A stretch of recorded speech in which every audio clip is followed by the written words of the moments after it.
Hi friends, நான் Kuzhambu zacs kitchen இருந்து இது உங்களுக்கான சேனல் நமது மொழியில். Friends, இன்னைக்கு ஒரு சூப்பரான ரெசிபி தான் பார்க்க போறோம். அது எப்படி செய்யறதுன்னு வாங்க பார்த்திடலாம். Friends, இன்னைக்கு நான் உங்களுக்கு செஞ்சு காட்ட போறது வெண்டைக்காய் புளி குழம்பு. இந்த வெண்டைக்காய் புளி குழம்பு வந்து ரொம்பவே வந்து நல்ல டேஸ்டாவும் அப்படியே புளிப்பா செம்மையா இருக்கும். அதுவும் மண் சட்டியில செய்யும்போது இதோட டேஸ்டே வந்து வேற லெவல்ல இருக்கும். சோ இத செய்யிறதுக்கு ஃபர்ஸ்ட் நான் இங்க வந்து ஒரு மண் சட்டி வச்சிருக்கேன்.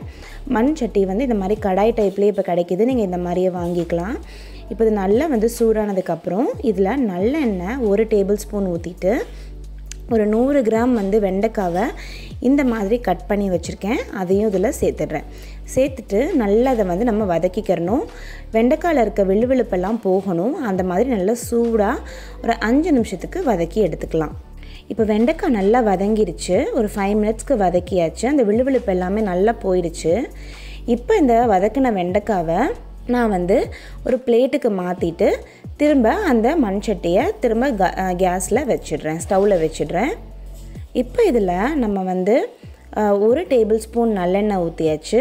ஊற்றிட்டு இதில் கொஞ்சம் அதாவது 1 ஸ்பூன் கடுகு உளுத்தம்பருப்பு நல்லா வெடித்து வந்ததுக்கு அப்புறமேட்டு 1 ஸ்பூன் சீரகமும் நல்லா பொரிஞ்சிருச்சு. 1/2 ஸ்பூன் வெந்தயம். நான் வந்து மெஷரிங் ஸ்பூனில் போடுறனால 1/2 ஸ்பூன் வந்து ஃபுல்லாக தெரியுது. அது வந்து 1/2 ஸ்பூன் அளவுக்கு வெந்தயம் போட்டிருக்கேன். வெந்தயம் நல்லா செவந்து வரட்டும். அடுத்து இதில் ஒரு 5லேருந்து 6 பல்லு பூண்டு, மீடியம் சைஸ் பூண்டை போட்டுக்கலாம். அதுவுமே நல்லா அந்த எண்ணெயோட பொரியட்டும். அடுத்து சின்ன வெங்காயம் 100 கிராம் இந்த மாதிரி நறுக்கி வச்சுருக்கேன். அதையும் வந்து இதில் சேர்த்துடலாம். புளிக்குழம்புக்கு எப்பவுமே சின்ன வெங்காயம் சேர்த்துக்கோங்க, ரொம்ப டேஸ்டியாக இருக்கும்.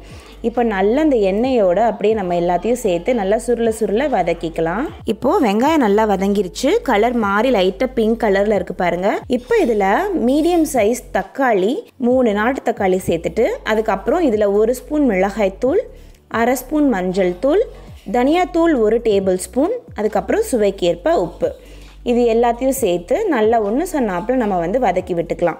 வெங்காயமும் தக்காளியும் நல்லா மசிஞ்சு வரணும். அது அளவுக்கு நம்ம வதக்கிக்கிறணும். அப்போ தான் வந்து டேஸ்ட்டாக இருக்கும். சரியாக வதங்கலை அப்படின்னா உங்களுக்கு வந்து அந்த டேஸ்ட்டு கிடைக்காது. அதனால் நல்லா சுருள வதக்கிக்கோங்க. இப்போ இதில் நான் கொஞ்சமாக தண்ணி ஊற்றி திரும்பவும் வேக வச்சு எடுத்துக்கிறேன். கருவேப்பிலை கொஞ்சம் சேர்த்துக்கோங்க. அது வந்து நல்ல ஒரு மணம் கொடுக்கும். இப்போ பார்த்தீங்கன்னா தெரியும், நல்லா வந்து அந்த எண்ணெய்லாம் சைட்ஸில் பிரிஞ்சு வர ஆரம்பிச்சிருச்சு. அப்படியே வந்து நல்லா தக்காளியெல்லாம் மசிஞ்சிருச்சு.